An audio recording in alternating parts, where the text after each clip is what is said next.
Hola amigos, bienvenidos a Esther y sus historias. Hoy vamos a hablar de modas un poco extrañas. A través del tiempo se han llevado distintos estilos de moda, tanto para hombres como para mujeres, pero hoy en día alguno de ellos se nos puede antojar un poco extraño, un poco raro e incluso repugnante. ¿Te interesa? Pues quédate conmigo y déjame que te cuente. Empezamos por la pilka polaca. Bien, ¿qué es esto? Pues realmente es un trozo de pelo que se dejaba crecer así largo, pero que tenía un trato especial. Ese trozo de pelo no se lavaba, se dejaba a su aire, se dejaba que se enredara e incluso se le añadía algún tipo de aceite o aglutinante. A lo largo del tiempo se iba convirtiendo como en una rasta indomable, cuanto más grande y más abundante pues mejor, y eso se iba ahí agrandando, creándose, pues imaginaos, como una especie de nido ahí extraño, y se llevaba con la creencia de que te guardaba de las enfermedades. Desde la Edad Media se creía que por el pelo emanaban distintas enfermedades, y al dejar en esta situación hacía como de conducto liberador. El caso es que, lejos de evitar enfermedades, llevar esta mata de pelo llena de bichos, huevas de piojos, porque a la larga era esto, pues lejos de eso, de alejar enfermedades, más bien las acercaba. Aún así, fue puesta de moda grandes personajes de la nobleza. Es así como el rey Cristian IV de Dinamarca lucía su pilka polaca todo orgulloso, y salen muchísimos retratos pues con ella expuesta. Luego quedan también conservadas muchas de ellas que parecen realmente unas matas de pelo que parecen un bicho, vaya. Da bastante asquito, pero en la época pues bueno, se llevaba con todo el orgullo y con todo el glamour del mundo, ya que esta fue una práctica que se logró extender hasta más o menos el siglo XVIII. Nos trasladamos ahora a Francia, a la corte de Versalles. ¿Os podéis imaginar de qué vamos a hablar? Pues sí, de esas enormes pelucas empolvadas. Todos tenemos estas imágenes en la cabeza de estos hombres y mujeres pues con estos tocados, porque eran unas pelucas con grandes tocados, llamadas así, pelucas empolvadas.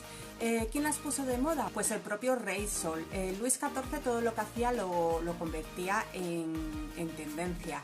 Y claro, para ocultar su incipiente calvicie, pues se le ocurrió ponerse una peluca de estas así tan maravillosa, menos voluminosa, pero sí que con ese tono blanquecino o grisáceo, que es la llamada peluca empolvada. En cuanto el Rey Sol se puso una, todo Versalles quería lucir la propia. Se gastaban cantidades ingentes para hacer las pelucas más extravagantes, y de la corte de Versalles se extendió a las cortes europeas.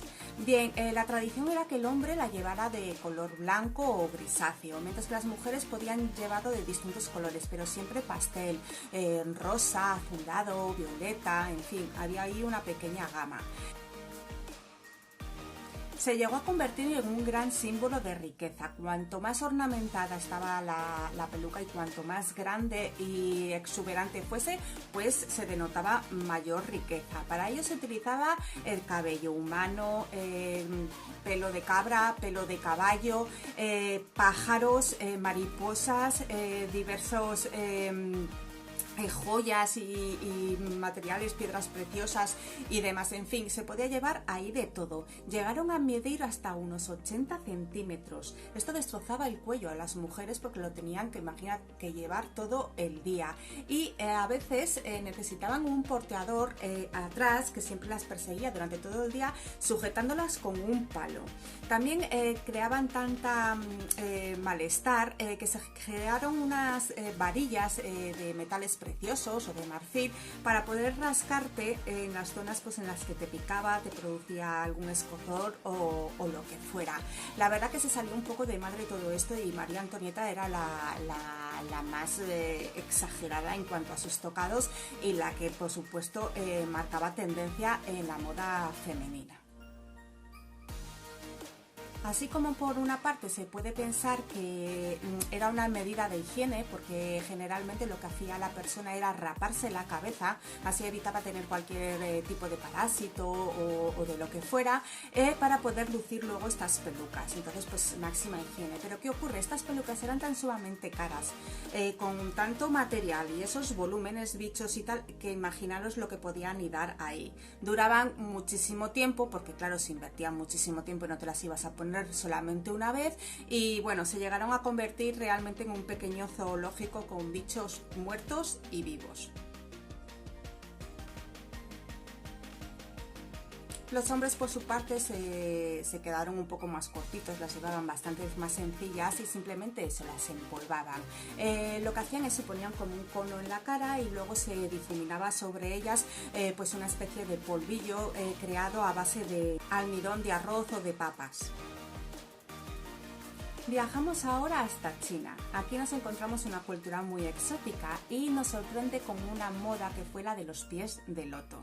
Esta era una moda de tener unos pies tremendamente diminutos. ¿Y qué pasa? Que si no se nacía con ellos, pues se forzaba que fuesen así.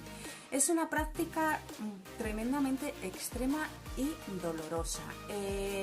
Se llevó a cabo durante muchísimo tiempo, hasta que más o menos China se empezó a abrir a Occidente y empezaron pues a ver otras tendencias o a ver otras modas u otras formas de ver la vida, y se dejó de practicar. Pero la verdad que fueron muchísimas las mujeres que tuvieron que sufrir esta moda tan terrorífica y tan bizarra. Para lograr este canon de belleza tan sumamente extremo se empezaba desde bien chiquititas. Entre los 4 o 9 años lo que se empezaba era a vendar fuertemente los pies. Lo que se hacía a las niñas era meter los pies en agua bastante caliente, frotarles bien para eliminar toda la piel muerta que se pudiese, para también levantar toda la piel que se pudiese y limar, por decirlo de una forma, los pies hasta el extremo. Las uñas se cortaban también hasta sus límites y luego procedían a vendarse esos pies con unas vendas o con unas tiras de tela que estaban también mojadas, con la idea de que cuando se secaran tiraran todavía más.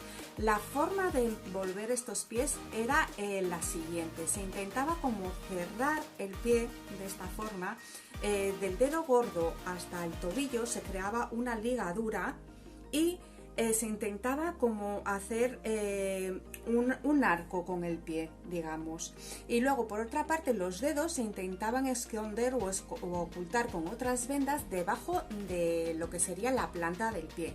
Imaginaros lo que tiene que ser eso, el pie completamente destrozado, retorcido, dislocado e incluso roto.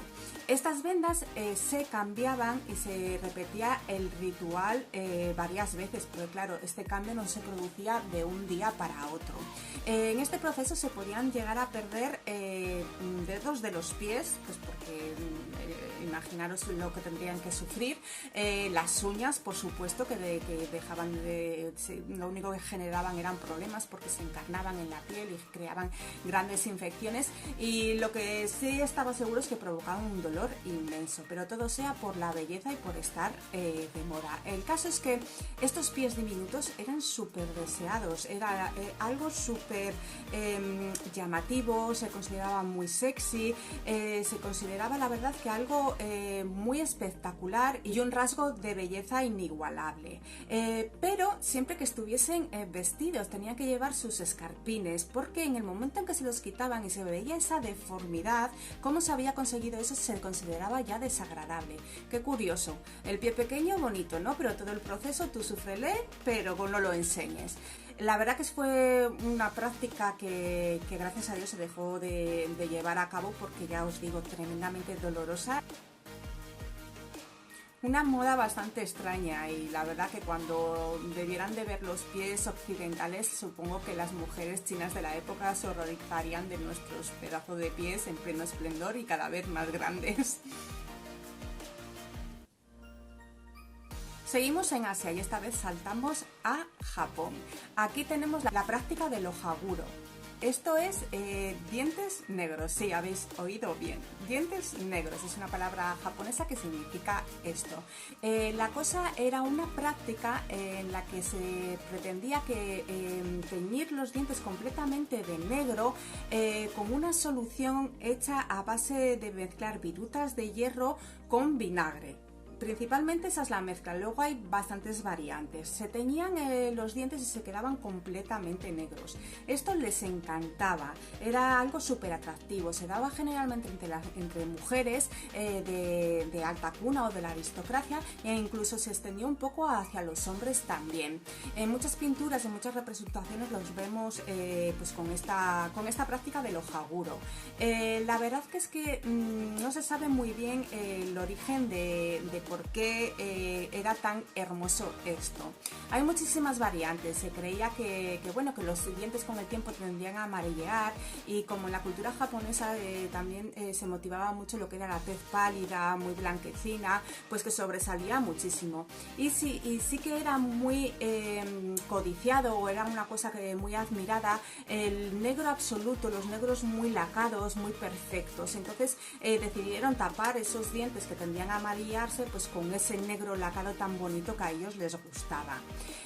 Otra corriente dice que es también para proteger los dientes, porque sí que es cierto que se crea una película que les protege de las caries, de enfermedades y demás, pero ¿a qué precio? Digo yo voy al dentista y me planta eso así, puedo estar muy protegida, pero la verdad que...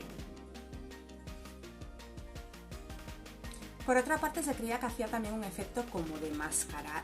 Digamos que la prudencia, la timidez o el ocultar los sentimientos está también bastante arraigado a la cultura japonesa. Y al tener el color negro en los dientes, se pierde bastante expresividad. Y esto pues sería como el sinónimo actual de taparse con un abanico o de taparse cuando uno sonríe o cuando hace algún gesto. Por último, también en contraposición a los demonios de estas culturas, que siempre tienen unos dientes bastante largos, afilados y muy blanquecinos.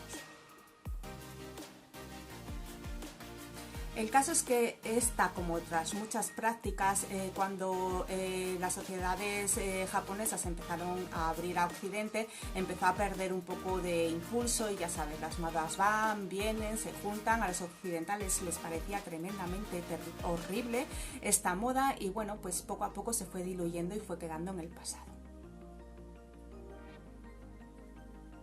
Saltamos ahora al continente americano, y aquí tenemos una práctica que también se daba en el viejo mundo, pero vamos a hablar más bien de la cultura maya y cómo lo practicaba, que era la deformación craneal. ¿Esto qué significa? Intentar modelar los cráneos para que adquieran una forma predeterminada.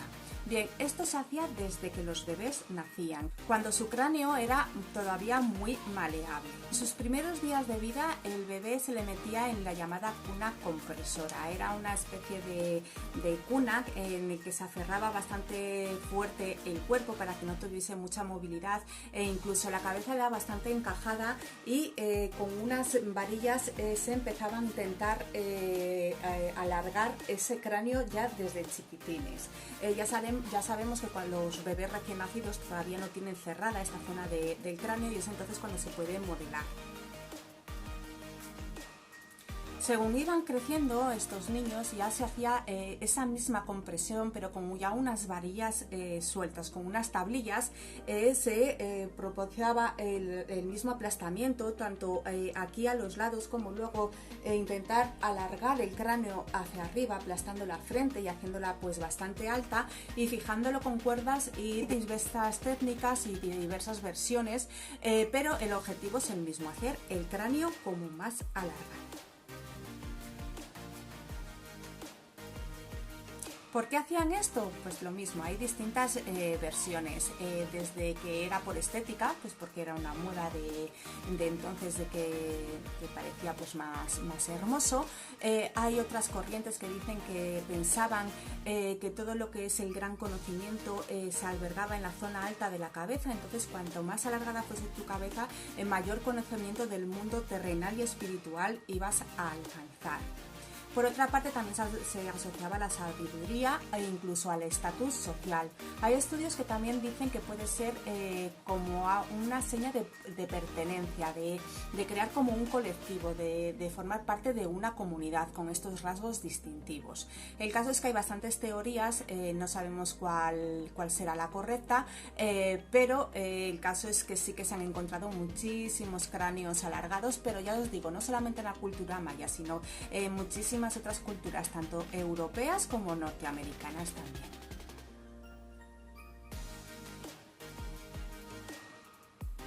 Si os ha interesado el tema y queréis que hablemos un poquito más de ello, me lo dejáis en los comentarios y nos podemos dedicar a hablar de de la época victoriana, en la que fue, bueno, la época más extrema de las modas más extrañas. Desde esos corsés que te hacían unas cinturas diminutas e imposibles, a ponerse tintes en la cara que te envenenaban. La estética era la de parecer que padecías tuberculosis, llegando a dejar de comer para parecer más débiles, más delgadas, demacradas, con ojeras, se pintaban las venas. También pusieron de moda los piercings en los pezones, cosa muy curiosa, o los tatuajes. Si os interesa y queréis que hablar un poquito más de esto, pues hacemos un capítulo especial para la época victoriana, que la verdad que se sale. Espero que os haya gustado este pequeño recorrido por estas modas bizarras, aunque yo creo que lo mejor o lo más práctico, yo no sé si estará en la moda o no, pero es ir cómodo e ir cada uno como quiera. El caso es que lo que hoy está de moda mañana se deja, luego se vuelve a poner, y bueno, lo importante es que tú vayas seguro de ti mismo y como te apetezca. Así que os animo a todos a salir de la calle con el look que queráis. De momento yo os dejo hasta el próximo capítulo de Esther y sus historias. Hasta entonces, adiós.